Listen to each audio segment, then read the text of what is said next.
everyone, I'm Apeksha Singh, your biology educator and I welcome everyone in this wonderful video जिसमें हम start करने वाले हैं एक नया चैप्टर और इस चैप्टर का नाम है cell cycle and cell division. ठीक है, बहुत छोटा सा है, बहुत प्यारा सा चैप्टर है, बट छोटा जरूर है, इंपॉर्टेंट चैप्टर है क्योंकि यहाँ से 5 नंबर का एक क्वेश्चन आपको जरूर आपके एग्जाम में मिलेगा। ठीक है, जैसे कि आपको बोल दिया जाएगा कि एक्सप्लेन माइटोसिस, है ना, तो आपको उसमें पूरा प्रोसेस समझाना पड़ेगा, या फिर एक्सप्लेन मियोसिस, तो आपको पूरा प्रोसेस समझाना पड़ेगा। तो छोटा समझ के इग्नोर मत करना इस चैप्टर को। ठीक है, तो चलिए शुरू करते हैं बिना किसी देरी के। इसमें जितने भी कंफ्यूजन होंगे आपके कि माइटोसिस क्या होता है, मियोसिस क्या है, हेप्लॉइड क्या होता है, डिप्लॉइड क्या होता है, जो प्लॉइडी वाला कॉन्सेप्ट है ना, जो बच्चों को बहुत ज्यादा कंफ्यूज करता है, वो कॉन्सेप्ट इस चैप्टर में बहुत ही अच्छे तरीके से क्लियर हो जाएगा।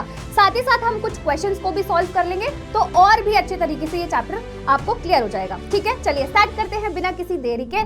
चैप्टर का नाम है cell cycle and cell division. ठीक है, देखो सेल डिविजन का क्या मतलब समझते हो आप लोग कि सेल डिवाइड कर रहा है। ठीक है, अब कैसे कर रहा है, कौन कौन से फेजेस आएंगे, कौन कौन से स्टेजेस हैं, वो सारी चीजें हम इसी चैप्टर में कवर करने वाले हैं। ठीक है, तो चलिए स्टार्ट करते हैं। सबसे पहले यहाँ पर आता है कि आखिर में ये cell cycle and cell division क्या है। ठीक है, तो अगर मैं सेल साइकिल या सेल डिवीजन की बात करती हूँ, है ना, तो यहाँ पर सबसे पहला पॉइंट ये आता है कि ये सीक्वेंशियल है।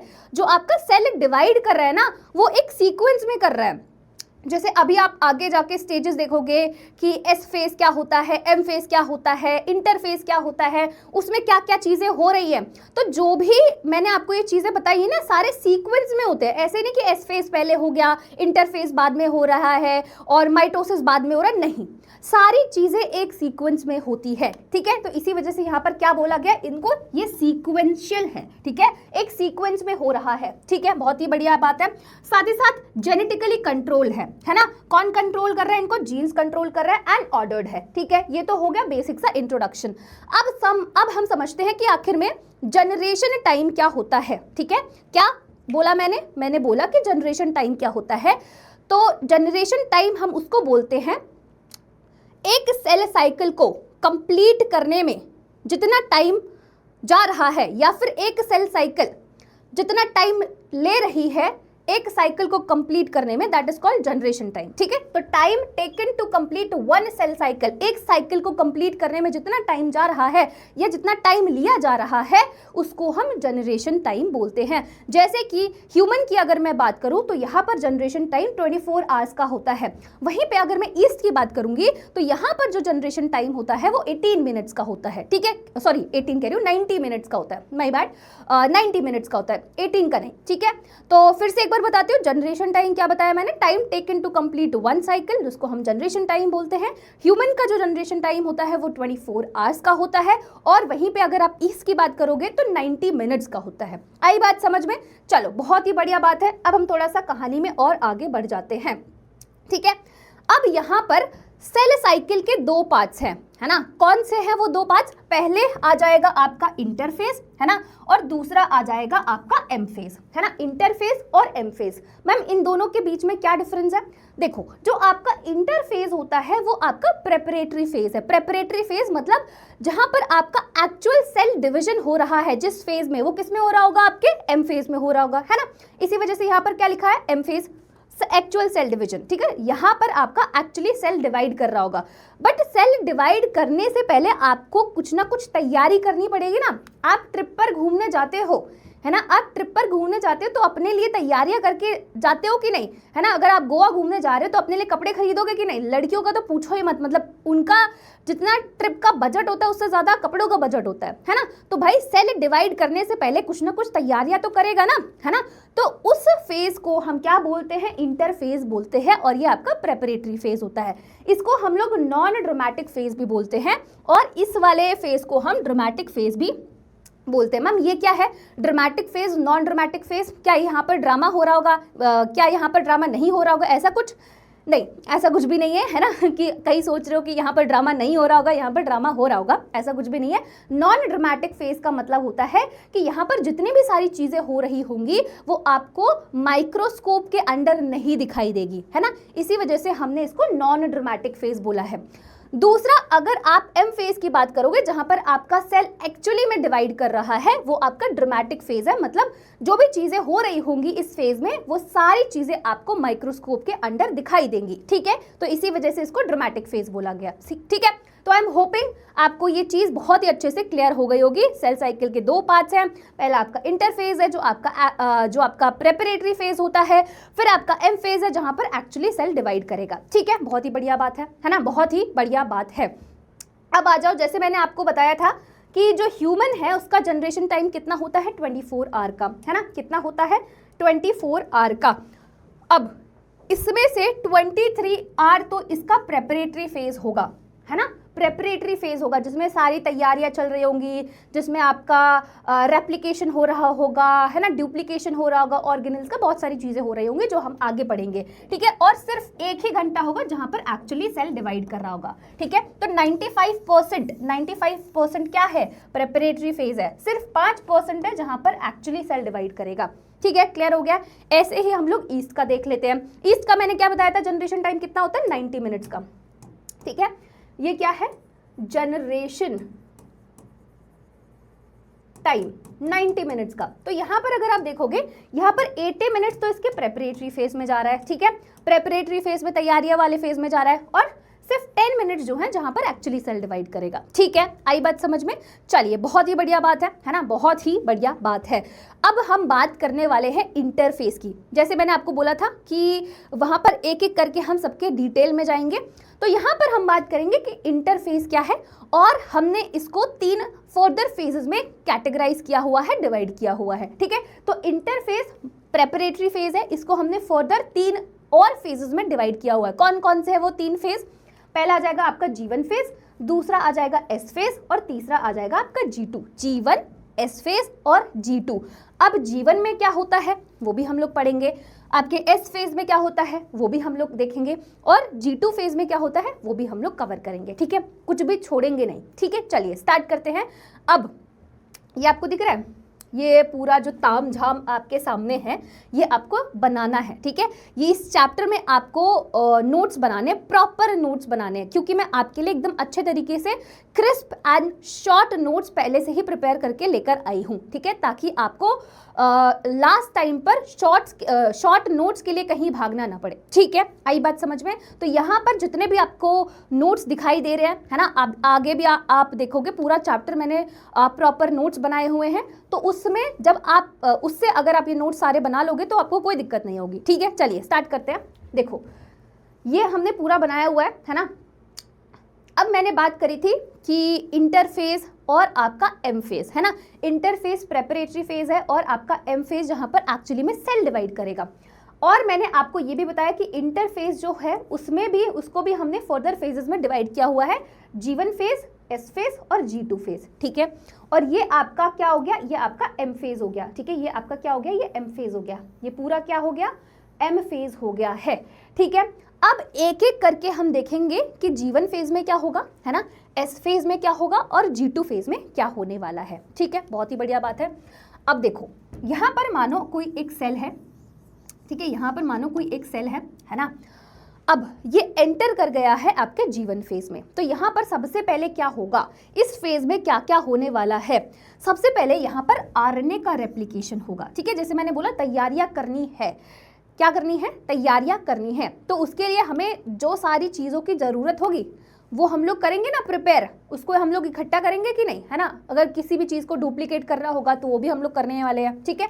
तो सबसे पहले G1 फेज में यहाँ पर आपका RNA रेप्लिकेट करेगा, साथ ही साथ यहाँ पर साइटोप्लाज्म इंक्रीज होगा, और साथ ही साथ यहाँ पर प्रोटीन्स हो गए, ATP, इनका भी डुप्लीकेशन होगा, है ना। साथ ही साथ अगर आपसे पूछा जाए कि मैक्सिमम साइटोप्लाज्मिक इंक्रीज किसमें होता है, तो आप बोलोगे G1 फेज में। तो यहाँ पर आपका जो साइटोप्लाज्म है मैक्सिमम जो है वो इंक्रीज करेगा। न्यूक्लियोटाइड सिंथेसिस होगा। न्यूक्लियोटाइड का सिंथेसिस हम क्यों कर रहे हैं, क्योंकि यहाँ पर एस फेज में हमें DNA रेप्लिकेशन करना है, ठीक है। क्या करना है, DNA रेप्लिकेशन करना है, तो उसके लिए न्यूक्लियोटाइड की हमें ज़रूरत पड़ेगी, क्योंकि मैंने आपको लास्ट क्लास में बताया था कि न्यूक्लियोटाइड क्या है, वो छोटे यूनिट है जिनकी वजह से पूरा आपका जेनेटिक मटेरियल बना हुआ है। तो यहाँ पर कहीं ना कहीं हमें न्यूक्लियोटाइड की जरूरत पड़ेगी, ठीक है। तो यहाँ पर हम न्यूक्लियोटाइड सिंथेसिस भी करेंगे। तो ये सारी चीजें जो मैंने आपको बताई है, ये कहाँ पर हो रही है? आपके जीवन फेज में हो रही है, ठीक है। कहाँ पर हो रही है? आपके जीवन फेज में हो रही है, ठीक है। बहुत ही बढ़िया बात है ना। अब जीवन फेज से हम एस फेज की तरफ जाएंगे, ठीक है। तो जीवन फेज और एस फेज के बीच में एक चेक पॉइंट आता है जिसको हम लोग मेजर चेक पॉइंट बोलते हैं, ठीक है। जिसको हम क्या बोलते हैं मेरे प्यारे प्यारे बच्चों? मेजर चेक पॉइंट बोलते हैं, जो आपके जीवन और एस फेज के बीच में आता है। मैम इसका क्या काम होता है? देखो, चेक पॉइंट बेसिकली ये चेक करने के लिए कि यहाँ पर हम एस फेज में जाने वाले हैं, ठीक है। तो जो भी चीज़ें हमने बनाई है, चाहे वो डुप्लीकेट किया है, वो सही से हो गई है या नहीं, है ना, चेक करने के लिए कि बाकी सारी जो चीज़ें हम लोग सोच रहे थे कि हमें आगे ज़रूरत पड़ेगी, वो सारी बन गई है या नहीं, है ना। ये सारी चीज़ें हमें यहाँ पर चेक करना पड़ेगा, ठीक है। तो इसी वजह से मेजर चेक पॉइंट जो आपके जीवन फेज और एस फेज के बीच में है, ठीक है। बहुत ही बढ़िया बात है। अब यहाँ पर हम आ गए हैं एस फेज में, जहाँ पर एक्चुअली में डीएनए रेप्लिकेशन होगा, ठीक है। यहाँ पर क्या होगा? डीएनए का रेप्लिकेशन होगा।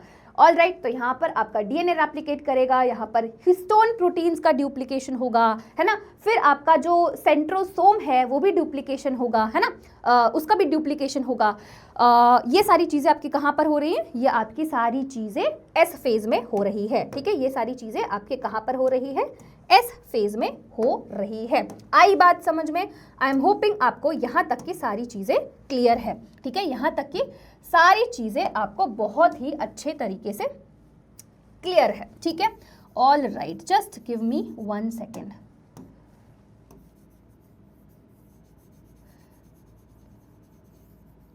एक मिनट गाइस, ठीक है। ऑल राइट, ओके, चलिए, बहुत ही बढ़िया बात है ना, बहुत ही बढ़िया बात है अगर यहाँ पर सारी चीज़ें हो गई है। अब हम किसकी तरफ जा चुके हैं? G2 फेज की तरफ जा चुके हैं, ठीक है। अब G2 फेज में क्या होगा, है ना? G2 फेज में क्या होगा?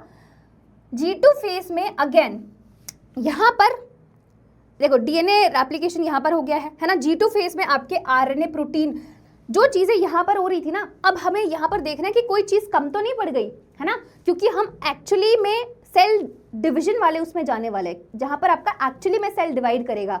तो उससे पहले हम ये देखना चाहते हैं कि कुछ चीज़ कम तो नहीं पड़ गई है ना। जो चीज़ों की यहाँ पर सिंथेसिस हो रही थी, है ना, वो चीज़ें कम तो नहीं पड़ गई है। अगर कम पड़ गई है तो यहाँ पर उसका सिंथेसिस हो जाएगा। अगर जो भी चीज़ों का डुप्लीकेशन होना होगा तो यहाँ पर हो जाएगा, है ना। तो G2 फेज में आरएनए प्रोटीन एटीपी का क्या कहते हैं सिंथेसिस होगा, है ना। माइटोकॉन्ड्रिया एंड क्लोरोप्लास्ट का डुप्लीकेशन होगा, सेल ऑर्गेनेल्स का डुप्लीकेशन होगा, साथ ही साथ गोल्जी बॉडी का डुप्लीकेशन होगा, ठीक है। ये सारी चीज़ों का डुप्लीकेशन कहाँ पर हो रहा है? आपके G2 फेज में हो रहा है, ठीक है। बहुत ही बढ़िया बात है। अब यहाँ पर आपके G2 और आपका जो M फेज है, जो आपका G2 और M फेज है, ठीक है, यहाँ पर जो आपका G2 और M फेज है, इनके बीच में एक और चेक पॉइंट होता है, वो है आपका माइनर चेक पॉइंट, ठीक है। अब ये माइनर चेक पॉइंट का क्या काम होता है? वही जो मेजर चेक पॉइंट का काम था। यहाँ पर ये चेक करेगा कि भाई सारी चीज़ें सही तो है, क्योंकि अभी हम एक्चुअली में डिवाइड करने वाले, जो सेल है वो एक्चुअली में डिवाइड करने वाला है। तो कोई भी चीज़ें जो अभी चाहिए, अभी भी हमारे पास ऑप्शन है, अभी भी सेल डेथ करवा सकते हैं, ठीक है ना। अभी भी अगर चाहे तो यहाँ पर सेल डिवाइड नहीं करे, उसको हम लोग सेल उधर किसी और जगह भेज देंगे, ठीक है, मतलब उसका सेल डेथ करवा देंगे, बट अभी भी हमारे पास टाइम है, ठीक है। तो यहाँ पर ये चेक होता है कि बाकी सारी चीज़ें सही तो है ना, सारी चीज़ें बन चुकी हैं या नहीं, डुप्लीकेट हो चुकी है या नहीं, जो सिंथेसिस होना था हो गया या नहीं। तो ये आपके माइनर चेक पॉइंट का काम होगा, ठीक है। बहुत ही बढ़िया बात है। ओके, नाउ अब हम बढ़ चुके हैं अपने M फेज के अंदर, ठीक है। तो यहाँ पर आपके पास कैरियोकाइनेसिस होता है एक, और दूसरा होता है साइटोकाइनेसिस, ठीक है। इसको हमने डिवाइड किया हुआ है कैरियोकाइनेसिस एंड साइटोकाइनेसिस। कैरियोकाइनेसिस क्या होता है? कैरियोकाइनेसिस जहाँ पर आपका न्यूक्लियस डिवाइड करेगा, ठीक है, क्या करेगा? न्यूक्लियस डिवाइड करेगा। और साइटोकाइनेसिस जहाँ पर साइटोप्लाज्म डिवाइड करेगा। कैरियोकाइनेसिस में भी we have prophase, metaphase, anaphase, telophase, PMAT, ठीक है। इनके बारे में बहुत ही अच्छे से एक एक करके डिटेल में पढ़ने वाले हैं कि प्रोफेज में क्या होगा, M फेज में क्या होगा, एनाफेज में क्या होगा, टीलोफेज में क्या होगा, ठीक है। तो आखिरी में आपका न्यूक्लियस जो है वो डिवाइड कर गया, ठीक है, न्यूक्लियस डिवाइड कर गया, तो अब बारी है साइटोप्लाज्म की, तो साइटोप्लाज्म भी डिवाइड करेगा, है ना, साइटोप्लाज्म भी डिवाइड करेगा, ठीक है, बहुत ही बढ़िया बात है ना, बहुत ही बढ़िया बात है। अच्छा, यहाँ पर मैं एक और आपको फेज के बारे में बताती हूँ, that is G naught phase. G naught phase में क्या होता है बेसिकली, यहाँ पर जीवन फेज के दौरान स्टार्टिंग में और मिडिल में जो आपका सेल है उसके पास ऑप्शन होता है, ठीक है, मतलब अगर सेल डिवाइड नहीं करना चाहता है ना, तो उसको जी नॉट फेज में जो आपका सेल है वो एग्जिट कर जाता है ना, जीवन फेज से ही एग्जिट कर जाता है, ठीक है। अगर सेल जो है डिवाइड नहीं करना चाहता तो सेल जो है वो जीवन फेज से ही एग्जिट कर जाएगा, जिसको हम लोग जी नॉट फेज बोलते हैं। अब जी नॉट फेज में आपका जो सेल है वो मेटाबॉलिकली एक्टिव रहेगा, बट वो प्रोलिफरेट नहीं करेगा, ठीक है, प्रोलिफरेट मतलब डिवाइड नहीं करेगा। आई बात समझ में, तो उसको हम क्या बोलते हैं, जी नॉट फेज बोलते हैं। यहाँ पर मैंने आपके लिए लिख दिया है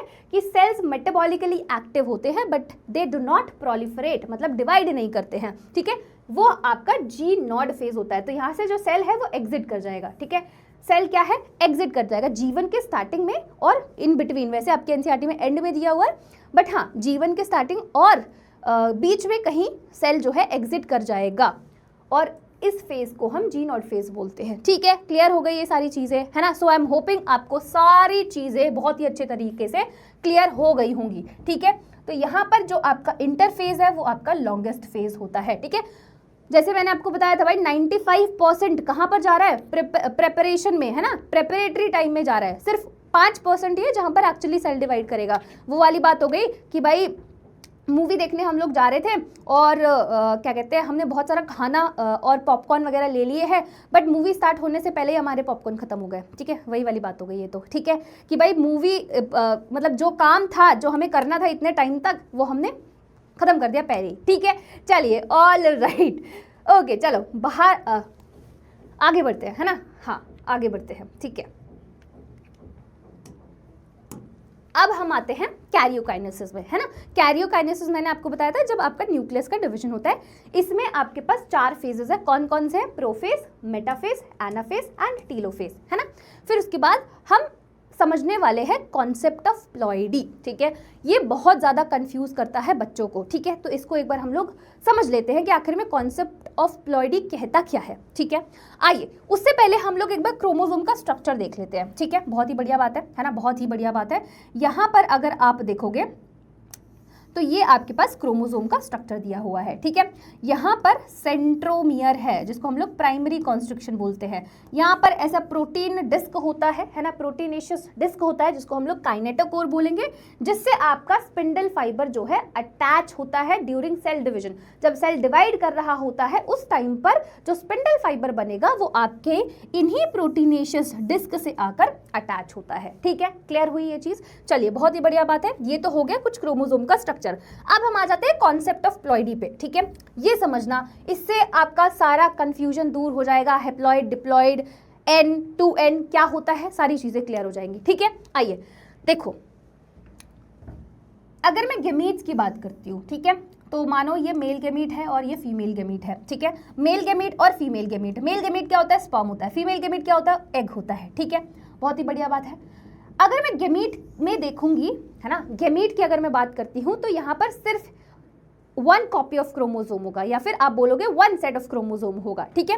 तो यहाँ पर अगर 1 सेट ऑफ क्रोमोसोम है तो इसको हम क्या बोलेंगे, एन, और इसको भी क्या बोलेंगे, एन बोलेंगे। तो ये कैसा है, ये हैप्लॉइड है क्योंकि यहाँ पर हाफ सेट ऑफ क्रोमोसोम्स है, ठीक है, तो इसको हमने क्या बोला, हैप्लॉइड। वहीं पे जब ये आपके एन और एन फ्यूज करेंगे, है ना, एन और एन फ्यूज करेंगे, जैसे कि आपने मेल एंड फीमेल गैमीट को फ्यूज कराया, अब क्या बनेगा, जाइगोट बना, है ना। तो जाइगोट क्या बनेगा, डिप्लॉइड बनेगा, तो उसकी प्लॉइडी क्या होगी, 2n, that means 2 set of chromosome.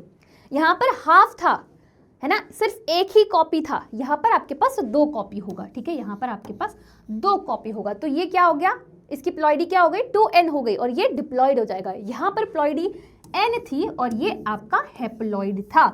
अब क्या ये चीज समझ में आई, तो मुझे लगता है कि अभी यार आप कभी कंफ्यूज नहीं करोगे, है ना, अभी आप कभी कंफ्यूज नहीं करोगे, ठीक है। चलिए बहुत ही बढ़िया बात है, ये समझ में आ गया तो लाइफ जिंगा लाला, आगे की कोई परेशानी नहीं होगी आपको।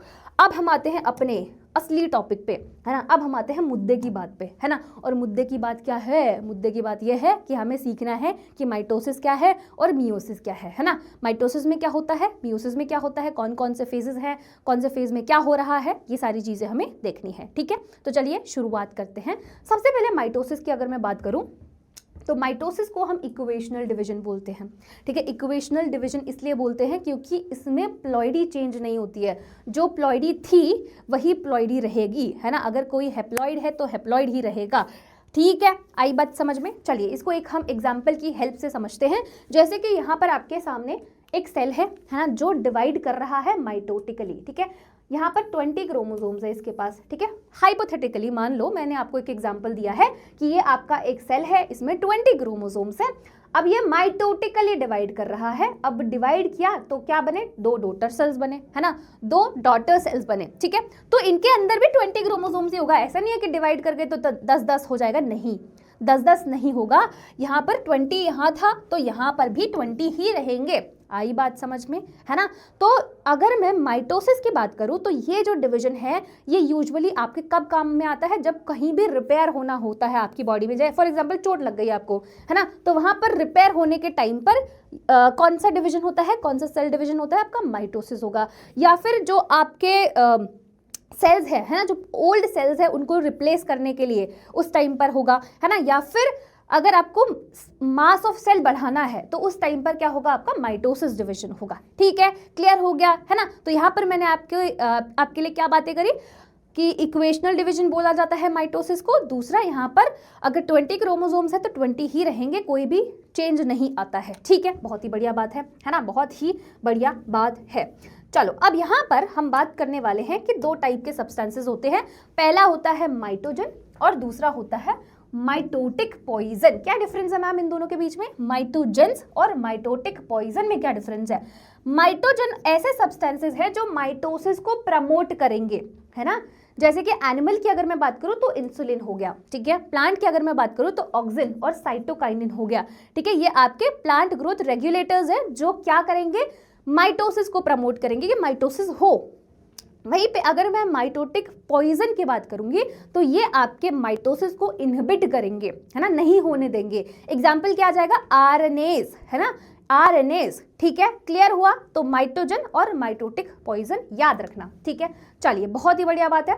अब हम आ जाते हैं अपने एम फेज में, है ना। एम फेज में यहाँ पर सबसे पहले आपको बताया था कि कैरियोकाइनेसिस होगा जहां पर आपका डिवाइड करेगा न्यूक्लियस, फिर आपका साइटोकाइनेसिस होता है जहां पर साइटोप्लाज्म डिवाइड करेगा।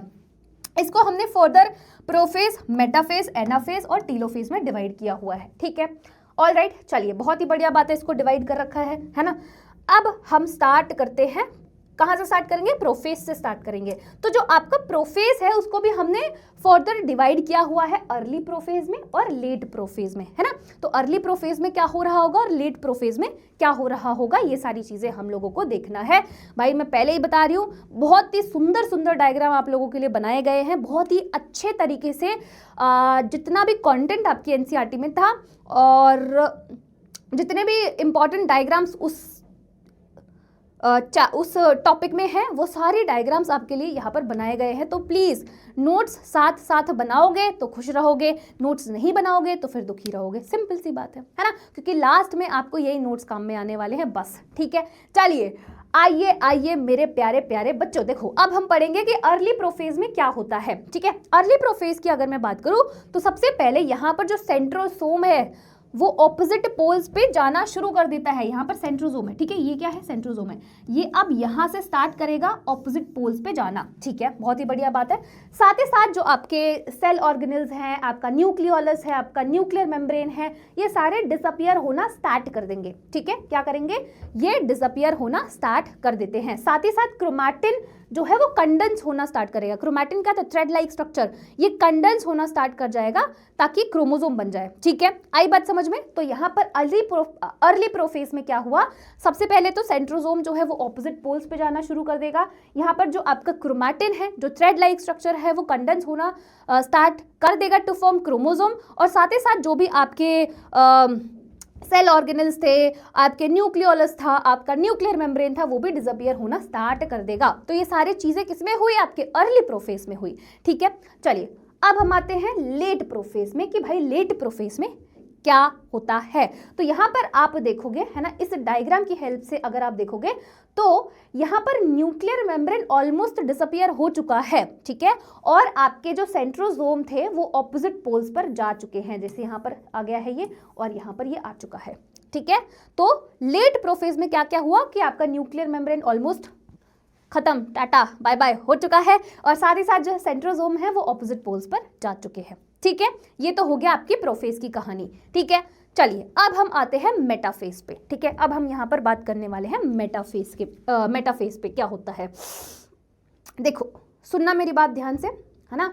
वैसे अगर मैं क्रोमोसोम की बात करती हूँ, है ना, तो उसके पास एक क्रोमैटिड होता है। ठीक है, जब आपका डीएनए रेप्लिकेशन होता है ना, उस टाइम पर उसके पास 2 क्रोमैटिड होता है ना। समझे मेरी बात, मैंने क्या बोला कि वैसे आपके क्रोमोसोम जो है वो सिंगल क्रोमैटिड का होता है, बट आफ्टर डीएनए रेप्लिकेशन यहाँ पर 2 क्रोमैटिड है। ठीक है, और यहाँ पर ये आपका सेंट्रोमियर है। ठीक है, ये आपका एक ही सेंट्रोमियर है। ठीक है, बहुत ही बढ़िया बात है ना, बहुत ही बढ़िया बात है। यहाँ पर आप देखोगे मेटाफेज पे, तो यहाँ पर सबसे पहले मेटाफेजिक प्लेट बनना शुरू हो जाएगी। ठीक है, तो यहाँ पर मेटाफेजिक प्लेट या फिर इक्वेटोरियल प्लेट जो है बन गई है, और जितने भी क्रोमोसोम्स थे वो अपने आप को इस प्लेट पर अलाइन कर लेंगे। ठीक है, इस प्लेट पे अलाइन कर लेंगे। साथ ही साथ यहाँ पर स्पिंडल फाइबर्स बन गए हैं, दिख रहे हो आप, स्पिंडल फाइबर्स। ये तो आपका सेंट्रोसोम है, ये स्पिंडल फाइबर्स है, ये दिख रहे हैं आपको, है ना, बहुत ही अच्छे तरीके से दिख रहा होगा। यहाँ पर आपको स्पिंडल फाइबर देखने को मिलेंगे, और जो स्पिंडल फाइबर्स है वो जाकर काइनेटोकोर से अटैच हो गए हैं। देख रहे हो, काइनेटोकोर से अटैच हो गए हैं। यहाँ पर आपको 2 टाइप के फाइबर्स देखने को मिलते हैं। एक तो आपका ट्रैक्शन फाइबर है ना, आपका ट्रैक्शन फाइबर होता है, दूसरा होता है कंटिन्यूस फाइबर, जो किसी भी क्रोमोसोम को उसके काइनेटोकोर से जाकर अटैच नहीं होता, कंटिन्यूसली वो इधर से इधर आ जाता है। ठीक है, तो कुछ कंटिन्यूस फाइबर्स होते हैं और कुछ आपके ट्रैक्शन फाइबर्स होते हैं जो आपके काइनेटोकोर से जाकर अटैच हो जाते हैं। ठीक है, आई बात समझ में। तो यहाँ पर हमने क्या देखा, यहाँ पर हमने देखा कि जो क्रोमोसोम्स हैं उनमें 2 क्रोमैटिड्स हैं, है ना, साथ ही साथ स्पिंडल फाइबर बन गया है, स्पिंडल फाइबर जो है काइनेटोकोर से अटैच हो गया है। यहाँ पर सारे क्रोमोसोम जो है एक मेटाफेजिक प्लेट पर और इक्वेटोरियल प्लेट पर जाकर अलाइन हो चुके हैं, है ना। साथ ही साथ मेटाफेज की अगर आप बात करोगे तो यहाँ पर आपको मैक्सिमली कंडेंस्ड क्रोमोसोम देखने को मिलते हैं। ठीक है, मैक्सिमली कंडेंस्ड क्रोमोसोम देखने को मिलते हैं, और ये आपका बेस्ट स्टेज होता है to study the morphology of chromosome. Chromosome की मॉर्फोलॉजी को स्टडी करने के लिए ये आपका बेस्ट फेज होता है। ठीक है, तो ये आपका मेटाफेज के बारे में हुआ। ठीक है, तो अभी तक हमने प्रोफेज और मेटाफेज कंप्लीट कर लिया है। अब हम आ जाते हैं एनाफेज पे। अब हम आ गए हैं गाइस एनाफेज पे, है ना, एनाबेल नहीं, एनाफेज। ठीक है, पानी पी लूँ, पानी पी लेती हूँ यार।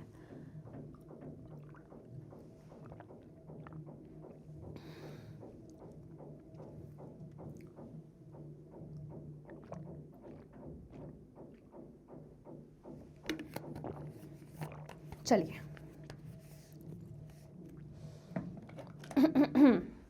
ओके, पी लिया पानी। ठीक है, कहाँ पे थे हम लोग? ओके, एनाफेज, है ना, एनाफेज डिस्कस करना था। चलिए देखो, एनाफेज की अगर हम बात करें तो ये जो ट्रैक्शन फाइबर्स मैंने आपको बताया ना, ट्रैक्शन फाइबर्स काइनेटोकोर से जाकर अटैच होते हैं। ये ट्रैक्शन फाइबर जो आपके क्रोमोसोम्स है उनको खींचना शुरू कर देंगे, है ना, क्या करेंगे, खींचना शुरू कर देंगे। तो यहाँ से आपके ट्रैक्शन फाइबर्स इधर से खींच रहे हैं और कुछ नीचे से खींच रहे हैं। ठीक है, कुछ नीचे से खींच रहे हैं। ठीक है, तो यहाँ पर वो खींचातानी होना शुरू हो गया है। ठीक है, तो यहाँ पर आप देखोगे कि जो क्रोमोसोम्स है वो आपके ऑपोजिट पोल्स की तरफ जाना शुरू कर चुके हैं। साथ ही साथ ये जो सेंट्रोमियर है वो स्प्लिट हो जाएगा, ठीक है। मैंने आपको बताया था सेंट्रोमियर यहाँ पर स्प्लिट हो गया है क्योंकि एक ही सेंट्रोमियर से आपके दोनों क्रोमैटिड्स जो थे वो अटैच थे। यहाँ पर आपके क्रोमोसोम ऑपोजिट पोल्स पे जाना शुरू कर देंगे, ट्रैक्शन फाइबर उनको खींच रहे हैं क्योंकि, है ना, साथ ही साथ सेंट्रोमियर भी स्प्लिट हो गया है। और ये जो आपका स्टेज है ना, जो एनाफेज है, ये आपका बेस्ट स्टेज है to study the shape of chromatid. अगर आपको शेप ऑफ क्रोमैटिड की स्टडी करनी है तो it is the best stage, है ना। जैसे कि हमने पढ़ा था मेटासेंट्रिक का कैसा होता है, वी होता है, सब मेटासेंट्रिक का एल होता है, J is acrocentric, I is telocentric, ठीक है। तो इस फेज में अगर आपको क्रोमोसोम के शेप की स्टडी करनी है तो वो ये आपका बेस्ट स्टेज होता है। आई बात समझ में, क्लियर हो गया यहाँ पे, है। तो यहाँ पे अगर मैं इस फेज का हाईलाइट दूं तो यहाँ पर क्रोमोसोम जो है वो ऑपोजिट पोल्स पे जाना शुरू कर दिए हैं। ये ऐसा हो गया यहाँ पे, जैसे कि अगर आपको पीछे से कोई खींच रहा है ना, तो आपको अगर कोई पीछे से खींचेगा तो आपका ये ऊपर वाला बॉडी और नीचे वाला बॉडी इस तरीके से आ जाएगा, है ना। पीछे से यहाँ पर रस्सी लगा के आपको कोई खींच रहा है तो आप ऐसे हो जाओगे ना, इस तरीके से, है ना। तो यहाँ पर भी यही कहानी हो रही है, ये इस तरीके से बेंड हो गए हैं, इस तरीके से ये बेंड हो चुके हैं, ठीक है। आई बात समझ में, ये हो गया आपका एनाफेज। फिर हम आ जाते हैं अपने टीलोफेज में, है ना। टीलोफेज में क्या होगा, टीलोफेज में यहाँ पर आपके न्यूक्लियस डिवाइड कर चुके हैं, ठीक है। यहाँ पर आपके न्यूक्लियस डिवाइड कर चुके हैं। अब क्या होगा, यहाँ पर जितने भी सेल ऑर्गेनल्स थे, न्यूक्लियोलस था, न्यूक्लियर मेम्ब्रेन था, वो रीअपियर हो जाएगा और जो क्रोमोसोम्स थे वो डीकंडेंस हो जाएंगे। क्या हो जाएंगे, वो डीकंडेंस हो जाएंगे। तो ये सारे इवेंट्स किसमें हुए, आपके टीलोफेज के अंदर हुए, ठीक है। किसमें हुए, आपके टीलोफेज के अंदर हुए। तो अभी तक हमने क्या कवर कर लिया है, आपका PMAT, दैट इज कैरियोकाइनेसिस के प्रोफेज, मेटाफेज, एनाफेज, टीलोफेज में क्या क्या हो रहे हैं, क्या क्या चीज़ें हो रही है, क्या क्या इवेंट्स हो रहे हैं, वो सारी चीज़ें हम लोगों ने कवर कर लिया है। अब हमारी बारी आती है पढ़ने की साइटोकाइनेसिस में क्या होगा, ठीक है। साइटोकाइनेसिस हमें पता है कि आपके साइटोप्लाज्म का डिवीजन होगा, ठीक है। अब यहाँ पर साइटोप्लाज्म का डिवीजन ना थोड़ा सा प्लांट में अलग होगा और एनिमल में अलग होगा, ठीक है। एनिमल में तो बड़ा सिंपल तरीके से जो है आपका साइटोप्लाज्म डिवाइड कर जाएगा, बट अगर मैं प्लांट सेल की बात करूं तो वहां पर थोड़ा सा ये प्रोसेस जो है वो कॉम्प्लिकेटेड है। सबसे पहले हम लोग एनिमल सेल की बात कर लेते हैं, ठीक है।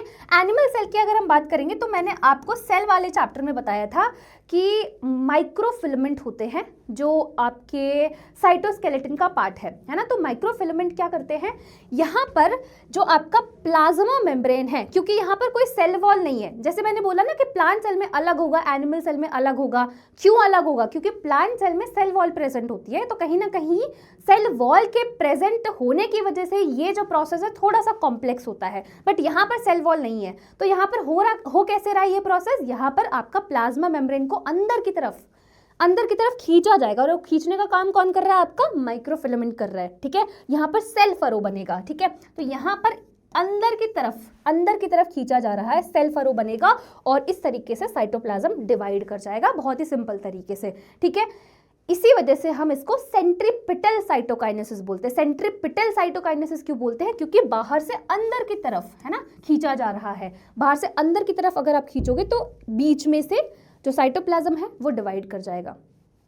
सेल फरो बन रहा है बेसिकली यहाँ पे, है ना, इस तरीके से, ठीक है। ये क्या है, सेल फरो, है ना, ये क्या है, सेल फरो। जैसे कि अगर मेरे पास ऐसे कोई चीज़ है और उसमें अंदर से खींचूंगी तो ये क्या बना, सेल फरो बना ना, और फिर ये डिवाइड कर जाएगा, ठीक है।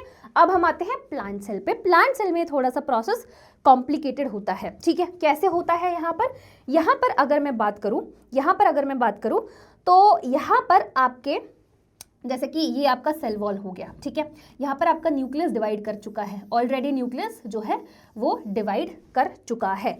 अब देखो होता क्या है, यहाँ पर होता ये है कि आपके गोल्जी भैया है ना, तो गोल्जी भैया गोल्जी वेसिकल्स बनाते हैं, जिसको हम लोग फ्रैग्मोप्लास्ट बोलते हैं, जिसको हम क्या बोलते हैं, फ्रैग्मोप्लास्ट बोलते हैं।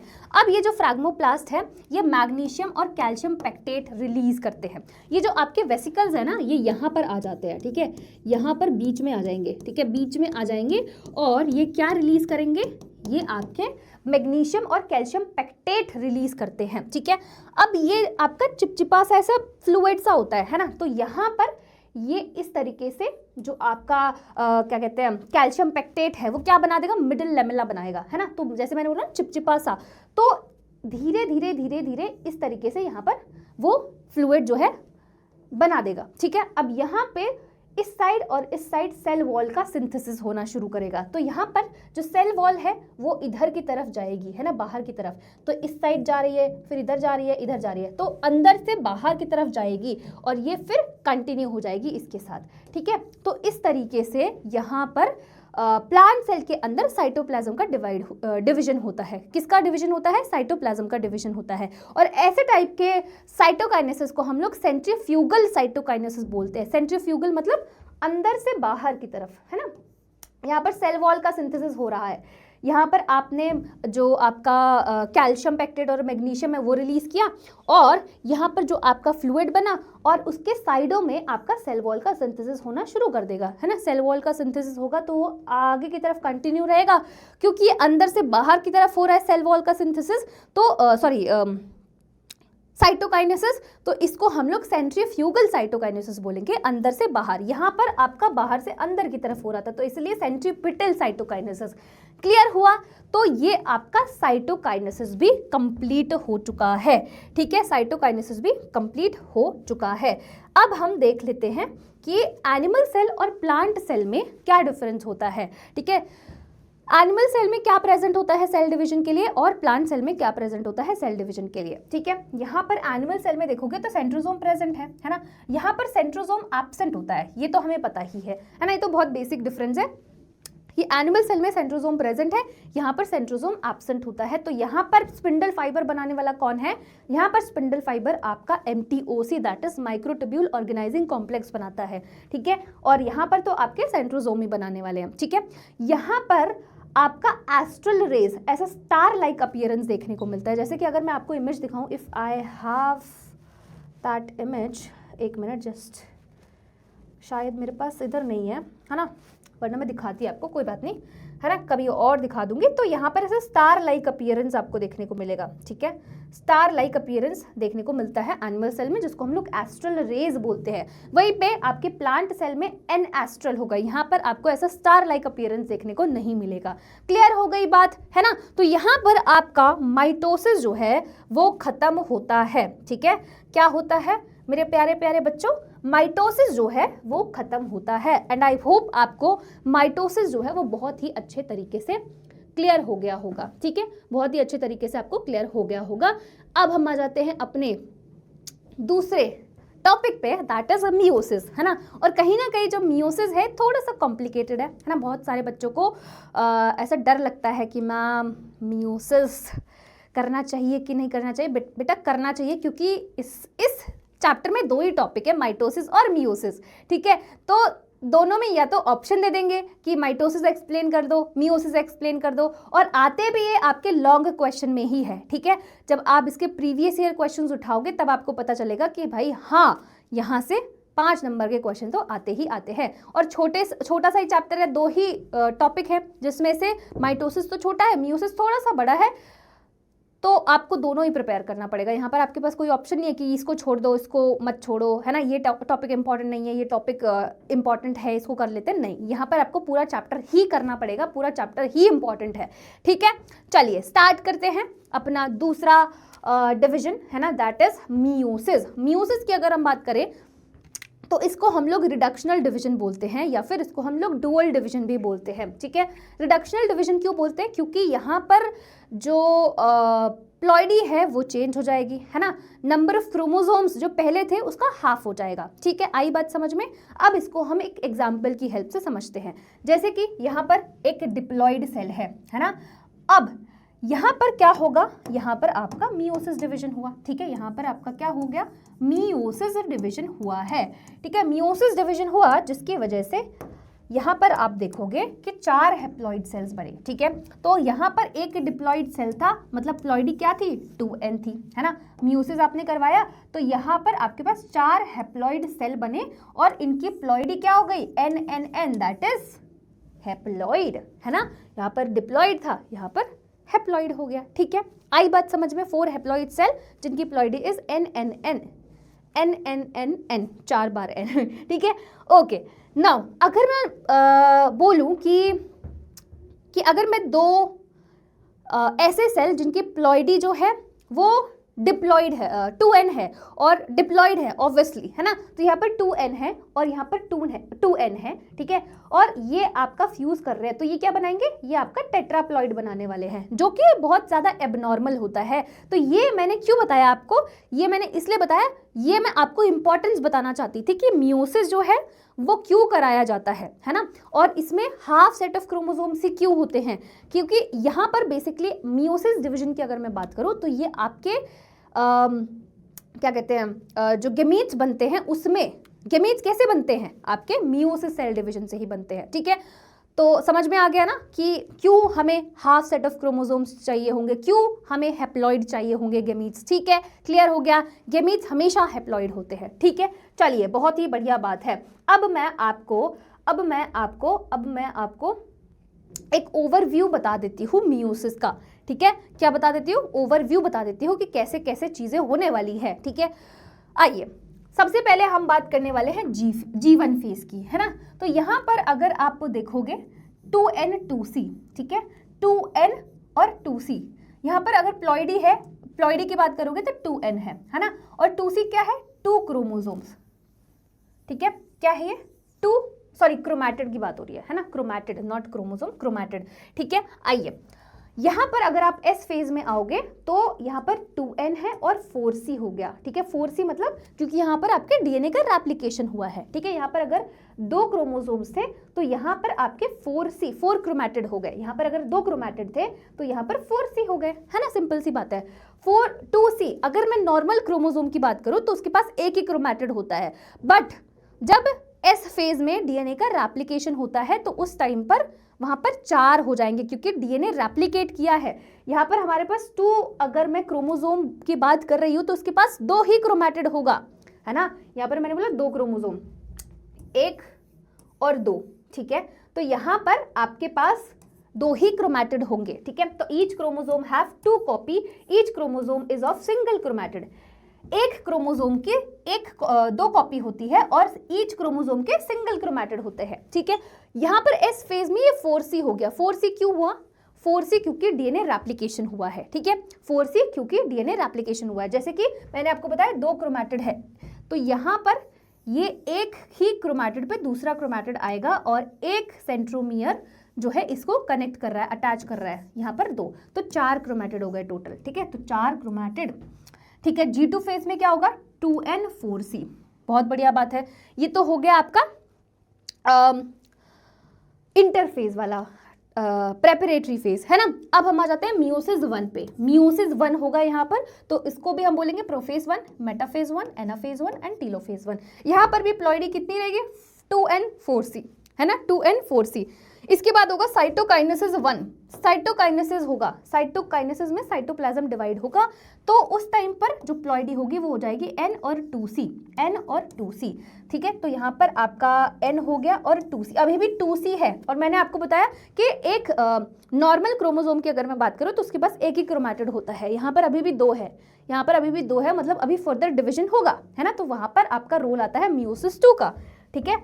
फिर आएगा आपका मियोसिस 2, बट मियोसिस 2 में जाने से पहले ये आपके इंटरकाइनेसिस में जाते हैं, ठीक है। ये आपका 2 मियोसिस के बीच का क्या है, इंटरफेज, है ना। Interphase between 2 meiosis, 2 meiosis, meiosis 1 और मियोसिस 2 के बीच का जो आपका इंटरफेज है उसको हम इंटरकाइनेसिस बोलते हैं, ठीक है। अब ये क्यों हो रहा है मैम, है ना, ये क्यों हो रहा है, क्योंकि आप पहले ही एक बार मियोसिस करवा चुके हो, ठीक है, पहले ही मियोसिस करवा चुके हो। अब हो सकता है कि साइटोप्लाज्म कम हो गया होगा, है ना, डिवीजन तो हो गया ना एक बार, तो वहां पे साइटोप्लाज्म कम हो गया होगा, या फिर आप देखोगे कि साइटोप्लाज्म कम हो गया, सेल ऑर्गेनेल्स कम हो गई होगी। अगर सेल ऑर्गेनेल्स कम हो गई होगी तो आप अगर बांटोगे, है ना, नेक्स्ट अगर डिवीजन होगा तो उसमें आप कैसे डिवाइड करोगे, ठीक है। सेल ऑर्गेनेल्स कम हो गई होंगी, फिर आपको यहाँ पर सेंट्रियोल का भी डुप्लीकेशन करवाना पड़ेगा, है ना। तो ये सारी चीजें आपके इसी इंटरकाइनेसिस में होगा, ठीक है, क्योंकि आपने एक बार पहले डिवीजन करा दिया है, आप दूसरे में जाने वाले हो, तो यहाँ पर डिवीजन की वजह से जो चीजें आपके पास कम रह गई थी उसको दोबारा से तो करना पड़ेगा ना, है ना। वो बोलते ना कि दोबारा से उसको डुप्लीकेट करना पड़ेगा, या मेरे को एक टर्म याद नहीं आ रहा है ना, रीस्टोर करना पड़ेगा। ठीक है, ऐसे बोलते हैं ना कि अगर आपको कोई अच्छा काम करना है या फिर आपको ऐसे थोड़ा सा मुश्किल काम करना है तो थोड़ा देर वो काम करो, फिर उसके बाद आपको थोड़ा रेस्ट भी तो करना पड़ेगा ना, ताकि आप एनर्जी को दोबारा से रीस्टोर कर सको और उसके बाद जो काम करोगे वो काफी अच्छे से होगा। ठीक है, तो वही कहानी यहाँ पर भी है। तो जीवन फेज में क्या होगा, G one phase as it is same रहेगा, है ना, एज इट इज सेम रहेगा। एस फेज में कोई DNA duplication and histone protein का डुप्लीकेशन नहीं हो रहा है ना, तो हो क्या रहा है यहाँ पर, सेंट्रियोल का डुप्लीकेशन होगा। और G2 फेज भी आपका सेम ही रहेगा। ठीक है, तो यहाँ पर सिर्फ आपका डीएनए डुप्लीकेशन हुआ है। ठीक है, बहुत ही बढ़िया बात है। अब हम आ जाते हैं अपने मियोसिस 2 में, है ना, ये आपका इक्वेशनल डिवीजन ही कहलाता है। ठीक है, ये आपका इक्वेशनल डिवीजन ही कहलाता है। जैसे आपने माइटोसिस पढ़ा ना, वैसे ही आपका ये भी होगा। तो प्रोफेज 2, मेटाफेज 2, एनाफेज 2, टीलोफेज 2, यहाँ पर साइटोकाइनेसिस 2 होगा। और फिर उसके बाद जब आप देखोगे तो यहाँ पर आपके पास NC प्लॉइडी क्या होगी, NC 4 हैप्लॉइड सेल्स आपके पास है ना, 4 हैप्लॉइड सेल्स आपके पास है, और यही हम लोग चाहते थे। ठीक है, आई बात समझ में, क्लियर हो गया सब कुछ। चलिए, बहुत ही बढ़िया बात है। अब हम स्टार्ट करने वाले हैं अपना मियोसिस 1। ठीक है, क्या स्टार्ट करने वाले हैं मेरे प्यारे प्यारे नन्हे मुन्ने बच्चों, मियोसिस 1 स्टार्ट करने वाले हैं। और मियोसिस 1 का जो प्रोफेज 1 है ये थोड़ा सा कॉम्प्लिकेटेड है, बहुत सारे बच्चों को इसमें बहुत ही ज़्यादा कन्फ्यूजन होता है। तो हम ट्राई करेंगे इस तरीके से पढ़े कि कोई कंफ्यूजन आपको ना रहे। ठीक है, चलिए, प्रोफेज 1 की अगर मैं बात करूं, सबसे पहले प्लॉइडी देख लेते हैं। 2N4C था, है ना, 2N4C था। ठीक है, एस फेज के बाद 2N4C ही है। अब प्रोफेज 1 में आपके पास लेप्टोटिन, जाइगोटिन, पेकाइटिन, डिप्लोटिन और डाइकाइनेसिस आता है। ठीक है, अब जिन बच्चों को ये सीक्वेंस याद नहीं होता है तो उनके लिए मेरे पास एक अच्छा सा निमोनिक है। बट यार, तुम लोगों को मेरा निमोनिक पसंद नहीं आता है तो मैं क्यों बताऊँ तुम लोगों को, चलो बता ही देती हूँ, है ना। चलो, तुम लोगों की मासूम शक्लें देखकर बता ही देती हूँ, क्या पता वो काम में आ जाए। वैसे इतना तुम लोगों को मेरे निमोनिक पसंद आते हैं नहीं, एकदम घटिया लगते हैं, तो इसलिए मैं बताती नहीं हूँ, पर मैं ठीक है बता देती हूँ। देखो, इसका निमोनिक है लता जरा पानी दे दो। ठीक है, लता जरा पानी दे दो। तो इस तरीके से आप इसका सीक्वेंस याद कर सकते हो। ठीक है, बहुत सारे बच्चे कंफ्यूज हो जाते हैं कौन सा पहले आएगा कौन सा बाद में आएगा, है ना, तो इसी वजह से लता जरा पानी दे दो। ठीक है, ओके, ठीक है, बढ़िया है, बढ़िया है, बढ़िया बढ़िया। अब हम आ जाते हैं सबसे पहले लेप्टोटिन पे। लेप्टोटिन में क्या हो रहा है, लेप्टोटिन में क्या हो रहा है, सबसे पहले यहाँ पर अगर आप देखोगे, यहाँ पर अगर आप देखोगे तो जो आपके क्रोमैटिन है वो कंडेंस होना स्टार्ट कर देंगे, बट वो सब जगह नहीं हो रहे, कुछ कुछ पॉइंट्स पे हो रहे हैं, है ना, कुछ कुछ जगहों पर हो रहे हैं। ठीक है, कुछ कुछ जगहों पर हो रहे हैं। ठीक है, एट सम पॉइंट। तो जो आपका क्या कहते हैं, क्रोमैटिन है, क्रोमैटिन फाइबर है, वो कंडेंस होना स्टार्ट कर देते हैं कुछ कुछ पॉइंट्स पे, जिसको हम लोग क्रोमोमियर बोलते हैं। क्या बोलते हैं उसको, क्रोमोमियर बोलते हैं। तो ये तो आपके लेप्टोटिन में हो रहा है। ठीक है, ये आपके लेप्टोटिन में हो रहा है। अब हम आ जाते हैं जाइगोटिन में। ठीक है, लेप्टोटिन समझ में आ गया। यहाँ पर जो आपके क्रोमैटिन थे, जो थ्रेड लाइक स्ट्रक्चर थे, वो कंडेंस होना स्टार्ट कर देते हैं, बट सब जगह नहीं, एट सम पॉइंट, जिसको हम लोग क्रोमोमियर बोलते हैं। सिंपल सी बात है। अब हम आ जाते हैं जरा, है ना, ये तो हो गई लता जी, है ना, ये हो गई जरा, है ना। तो जरा में क्या हो रहा है, मतलब जाइगोटिन में क्या हो रहा है, यहाँ पर आप देखोगे कि जो क्रोमोसोम्स है वो अपने पेयर्स को ढूंढना शुरू कर देंगे, है ना, देख रहे हो, नॉटी हो रहा है क्रोमोसोम। ठीक है, ये क्योंकि पेयर्स में होते हैं तो क्रोमोसोम क्या करेंगे, अपने पेयर को ढूंढना शुरू कर देंगे। अरे बेटा कहाँ हो तुम, बेबी कहाँ हो तुम, आ जाओ यार, इधर आ जाओ, है ना। तो नॉटी हो गया थोड़ा सा, वो अपने पेयर को सर्च करना शुरू कर देगा। साथ ही साथ आपके जाइगोटिन में ही यहाँ पर आपको एक कॉम्प्लेक्स देखने को मिलेगा, है ना, कॉम्प्लेक्स देखने को मिलेगा, जिसको हम बोलते हैं साइनेप्टोनिमल कॉम्प्लेक्स। ये एक प्रोटीन कॉम्प्लेक्स है, और इस कॉम्प्लेक्स बनने की प्रक्रिया को, है ना, process of formation of complex को हम साइनैप्सिस बोलते हैं, साइनैप्सिस बोलते हैं। ठीक है, समझे मेरी बात, मैंने क्या बोला। पहला तो यहाँ पर मैंने बताया कि जो क्रोमोसोम्स है वो अपने पेयर को सर्च करना शुरू कर देते हैं, साथ ही साथ यहाँ पर एक कॉम्प्लेक्स बनता है,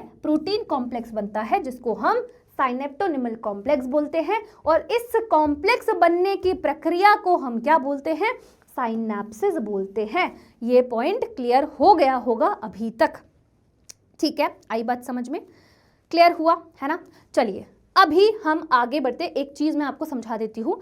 यहाँ पर हमारे पास क्या है, देखो मैंने आपको बताया था 4 क्रोमैटिड्स हैं हमारे पास, है ना। क्या है ये 4 क्रोमैटिड्स है, ठीक है। ये है आपके पास 4 क्रोमैटिड, 1 2 3 4, ठीक है। ये जो स्ट्रक्चर बना है ना, इसको हम बाइवेलेंट बोलते हैं, ठीक है। क्या बोला इसको, बाइवेलेंट बोला। और ये जो आपका बाइवेलेंट है ना, ये विजिबल होता है आपके पेकाइटिन में। ये जो स्ट्रक्चर यहाँ पर बना है ना, यहाँ पर बनेगा, ये आपका विजिबल होगा पेकाइटिन में, ठीक है। कहाँ पर विजिबल होगा, पेकाइटिन में विजिबल होगा। तो बाइवेलेंट एक ऐसा स्ट्रक्चर है जो किसकी पेयरिंग की वजह से बना है, होमोलोगस क्रोमोसोम की पेयरिंग की वजह से। तो ये आपके होमोलोगस क्रोमोसोम्स होते हैं। होमोलोगस क्रोमोसोम्स क्या होते हैं मैम, होमोलोगस क्रोमोसोम्स ऐसे क्रोमोसोम्स होते हैं जिनका स्ट्रक्चर, जीन का पोजीशन, है ना, सेंट्रोमियर का पोजीशन, सब कुछ सिमिलर होता है ना, तो उसको हम होमोलोगस क्रोमोसोम बोलते हैं। तो structure formed due to pairing of homologous chromosome, उसको हम बाइवेलेंट बोलते हैं। Bivalent with respect to chromosome, अगर क्रोमोसोम के रिस्पेक्ट में बात करोगे तो उसको बाइवेलेंट बोलते हैं। टेट्राड हम बोलते हैं in terms of chromatid, tetrad हम लोग इन टर्म्स ऑफ क्रोमैटिड बोलते हैं, क्योंकि हमारे पास 1 2 3 4 क्रोमैटिड है, ठीक है। तो इन टर्म्स ऑफ क्रोमोसोम अगर आपसे पूछा जाए तो बाइवेलेंट बोलोगे, और इन टर्म्स ऑफ क्रोमैटिड अगर पूछा जाए तो आप टेट्राड बोलोगे। क्लियर हो गई ये चीज, क्लियर हुई, यस और नो, यस और नो, यस और नो, यस और नो, है ना। तो जैसे मैंने बताया ये आपके पेकाइटिन में विजिबल होगा। चलिए बहुत ही बढ़िया बात है ना, बहुत ही बढ़िया बात है। अच्छा, यहाँ पर एक चीज मैं आपको समझाना चाह रही हूँ, अगर उसको समझ डालोगे तो लाइफ तुम्हारा जिंगा लाला हो जाएगा, ठीक है। ये जो बाइवेलेंट वाला स्ट्रक्चर की बात की है ना, ये आपको पेकाइटिन में दिखेगा, बट यहाँ पर ही बन गया है, आपके जाइगोटिन में ही बन गया।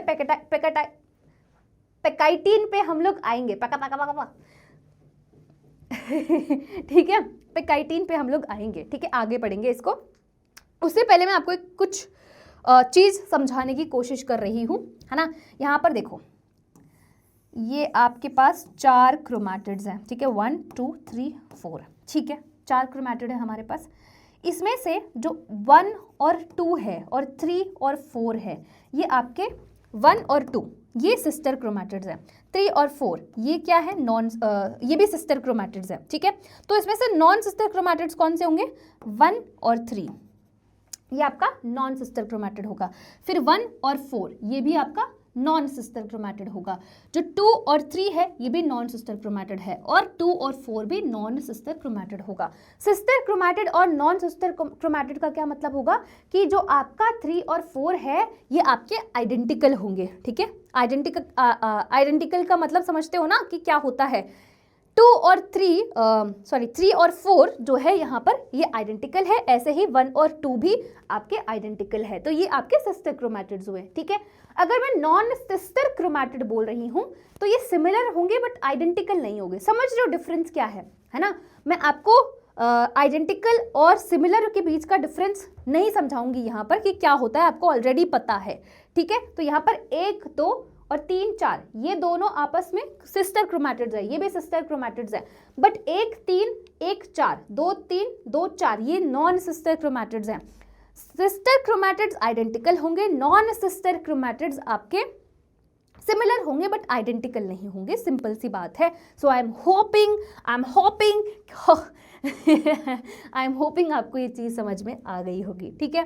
देखो कभी कभी मैं ये सब काम करती रहती हूँ, थोड़े से बकवास चीज़ें, है ना।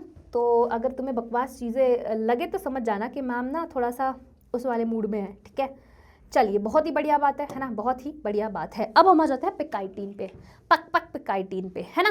तो जैसे मैंने आपको बता दिया था कि बाइवेलेंट कहाँ पर विजिबल होगा, पेकाइटिन पे विजिबल होगा, ठीक है। बहुत ही बढ़िया बात है ना, बहुत ही बढ़िया बात है। अब यहाँ पर क्या होगा,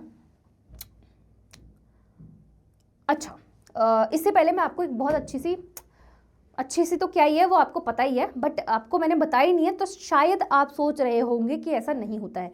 यहाँ पर मैं आपको एक चीज़ और बताती हूँ कि जो आपका प्रोफेज है ना, प्रोफेज 1 है, यहाँ पर ये सारी चीज़ें तो हो ही रही हैं, बट जो माइटोसिस में हो रहा था ना, प्रोफेस में क्या हो रहा था कि आपका न्यूक्लियर मेम्ब्रेन, न्यूक्लियोलस, ये डिसअपियर हो रहे थे, जितने भी सेल ऑर्गेनल्स थे वो डिसअपियर हो रहे थे, है ना। साथ ही साथ सेंट्रोसोम जो था वो आपके पोल्स पे जाना शुरू कर दिया था, जो क्रोमैटिड था वो कंडेंस होना स्टार्ट हो गया था। तो ये सारी चीज़ें भी बैकग्राउंड में चल रही हैं। आप प्रोफेस पढ़ोगे, एनाफेस पढ़ोगे, आप मेटाफेस पढ़ोगे, है ना।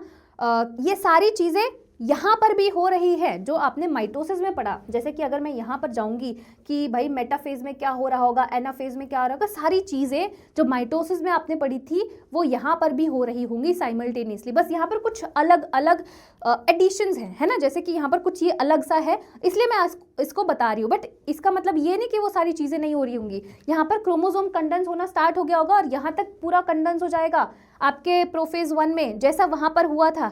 यहाँ पर न्यूक्लियर मेम्ब्रेन डिसअपियर होना स्टार्ट करेगा, यहाँ तक पूरा हो जाएगा। यहाँ पर जितने भी nuclear membrane, nuclear cell organelles थे वो भी आपके डिसअपियर होना स्टार्ट करेंगे और यहाँ तक हो ही जाएंगे, है ना।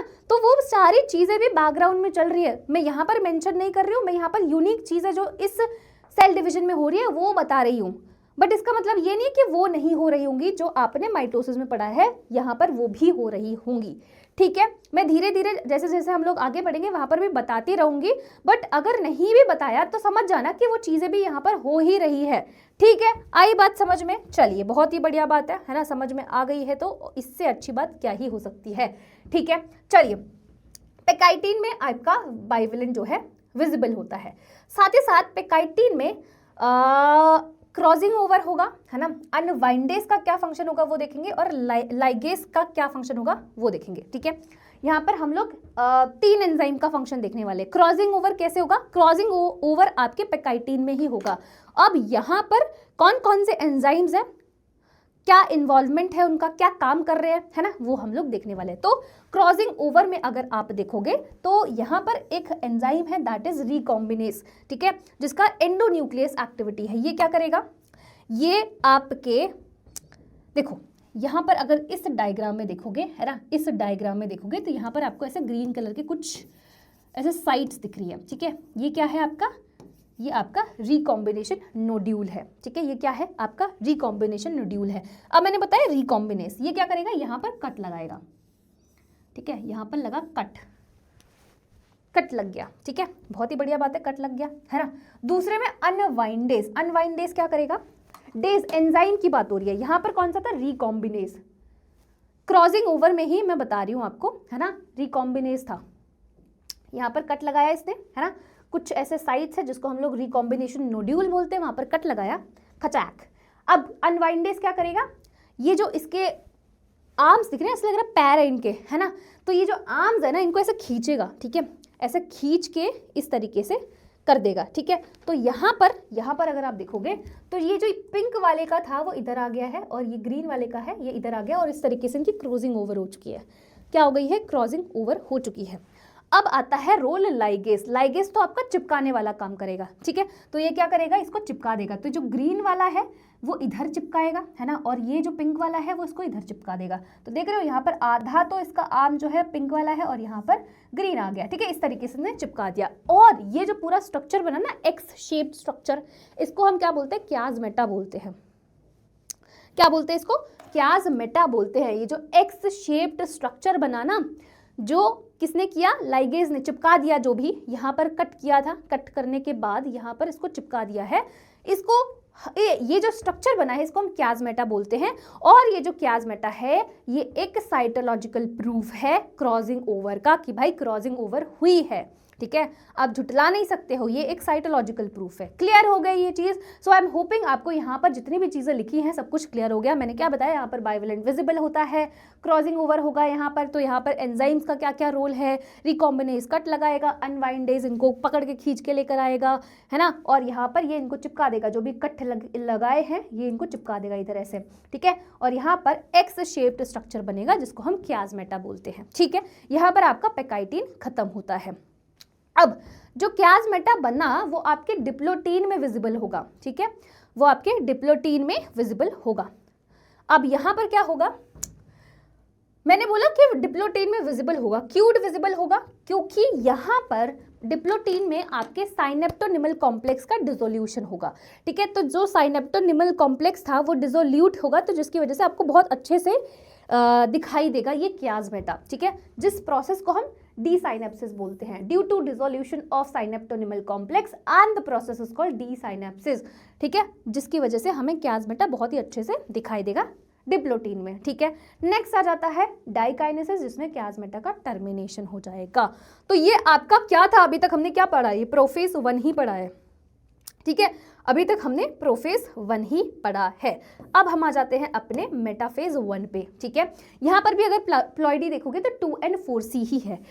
अब यहाँ पर क्या क्या डिफरेंसेस है, अगेन जो सारी चीजें मेटाफेज माइटोसिस वाले में चल रही थी वो सारी चीजें बैकग्राउंड में यहाँ पर भी चल रही होंगी। यहाँ पर एक्स्ट्रा क्या है, यहाँ पर यूनिक क्या है, वो मैं आपको बताती हूँ, ठीक है। यहाँ पर अगर आप देखोगे यहाँ पर 2 मेटाफेजिक प्लेट बने हैं, ठीक है, यहाँ पर आपको 2 मेटाफेजिक प्लेट देखने को मिलेगा। साथ ही साथ अगर आप यहाँ पर देखोगे तो यहाँ पर जो आपका स्पिंडल फाइबर है वो सिर्फ एक ही तरफ से, है ना, एक ही साइड से अटैच कर रहा है काइनेटोकोर से।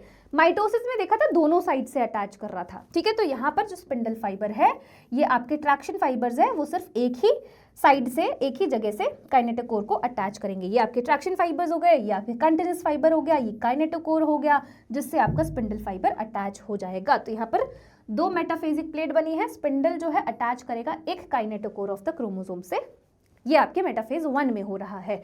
अब हम आ जाते हैं एनाफेज 1 में। एनाफेज 1 में क्या होगा, इसमें भी प्लॉइडीज 2 and 4C, ठीक है। यहाँ पर आपके सेंट्रोमियर का स्प्लिटिंग नहीं हो रहा होगा, बाकी सारी चीजें सेम यहाँ पर भी हो रही हैं। ये आपका क्या कहते हैं, यहाँ पर अगर आप देखोगे यहाँ पर सेंट्रोमियर का स्प्लिटिंग नहीं हो रहा है, वहां पर सेंट्रोमियर का स्प्लिटिंग हो रहा था, समझे मेरी बात, यहाँ पर सेंट्रोमियर का स्प्लिटिंग नहीं हो रहा है, ठीक है। तो ये इस तरीके से ऑपोजिट पोल्स पे जाना शुरू कर देंगे, ठीक है।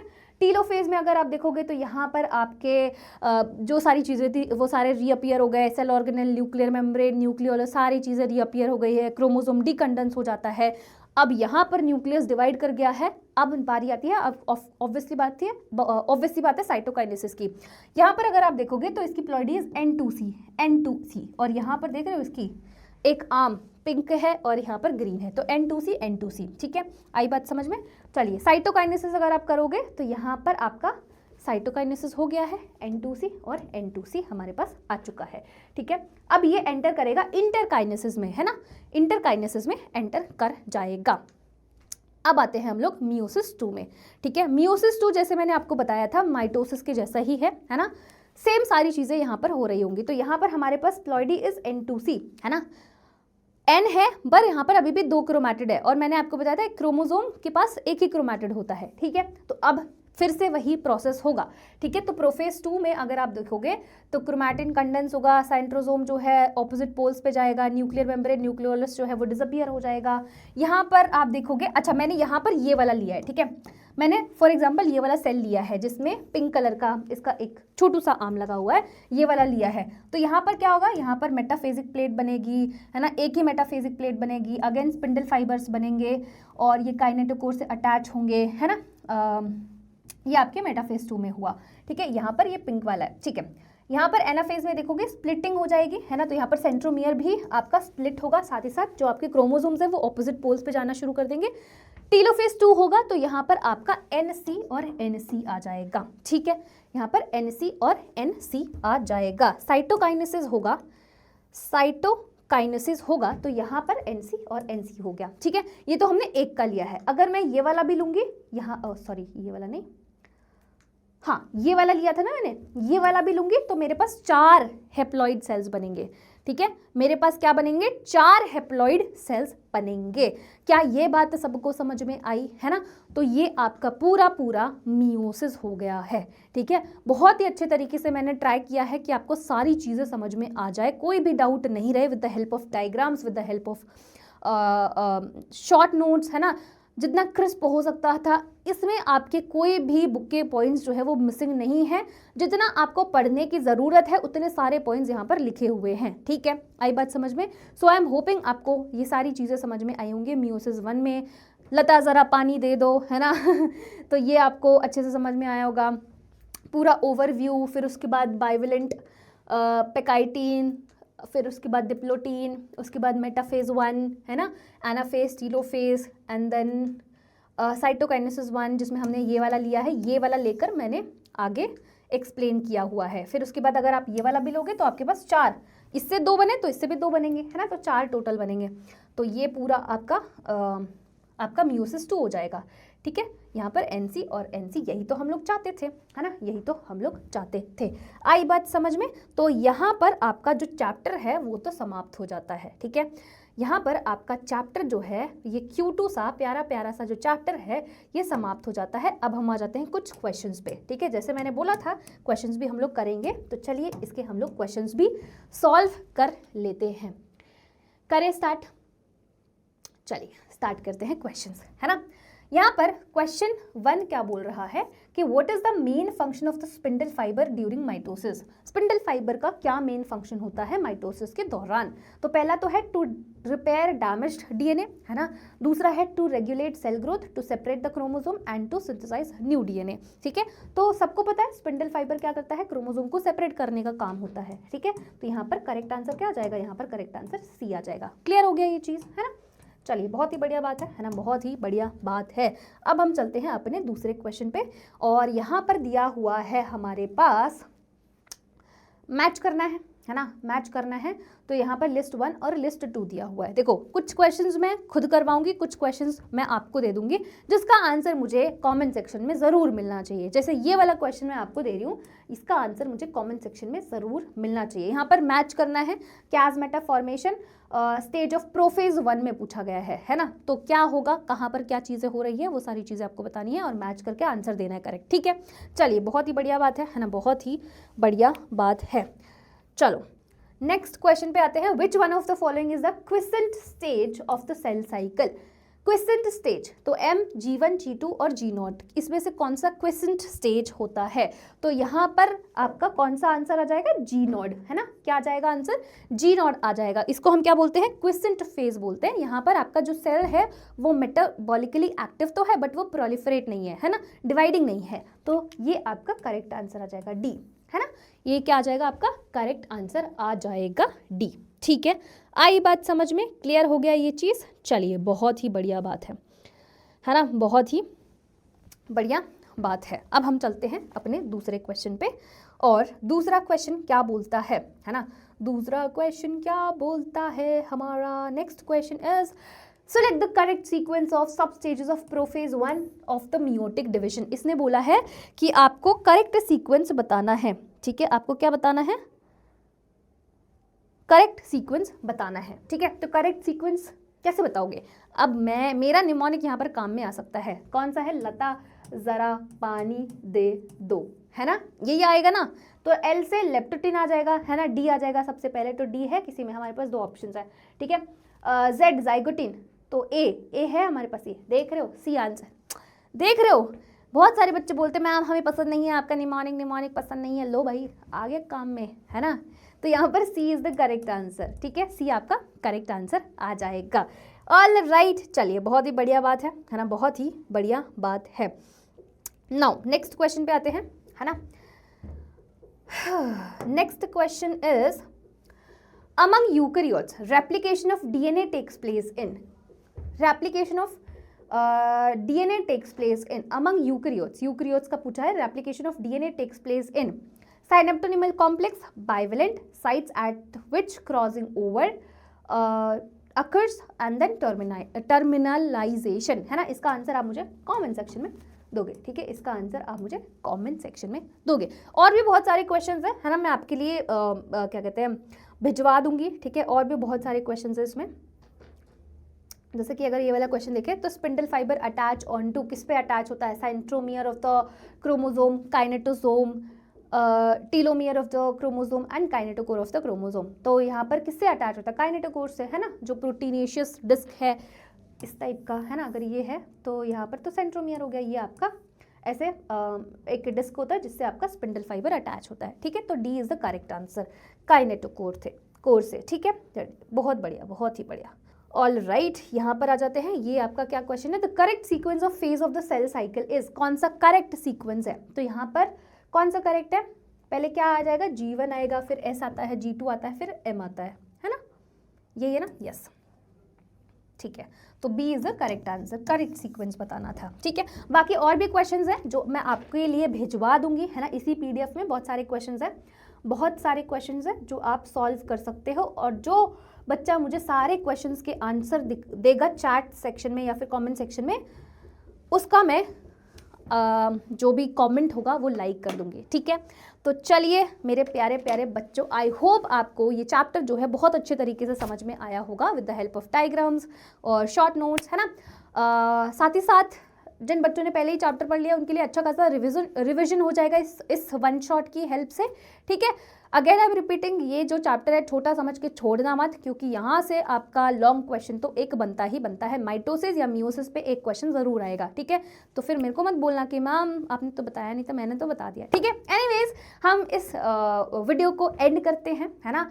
मिलेंगे नेक्स्ट वीडियो में, एक और नया चैप्टर हम लोग पढ़ेंगे। तब तक के लिए बाय, टाटा, टेक केयर। साथ ही साथ यहाँ पर जिन बच्चों को ये PDF चाहिए वो टेलीग्राम चैनल को ज्वाइन कर सकते हैं। हम कैसे टेलीग्राम चैनल को ज्वाइन कर सकते हैं? यहाँ पर आपके स्क्रीन पे ये जो स्कैनर है इसको स्कैन कर लो और टेलीग्राम चैनल को ज्वाइन कर लो, या फिर आपको नीचे भी डिस्क्रिप्शन में भी लिंक मिल जाएगा, उसकी हेल्प से भी आप टेलीग्राम चैनल को ज्वाइन कर सकते हो, ठीक है। वहाँ पर मैं आपको ये PDF भिजवा दूंगी, ठीक है। जो हैंड रिटन नोट्स है वो आपको वहाँ मिल जाएंगे, ठीक है। So yes, thank you so much, thank you everyone for this amazing response, है ना। तो मिलते हैं नेक्स्ट वीडियो में, तब तक के लिए बाय, टाटा, टेक केयर एंड पढ़ाई करते रहो।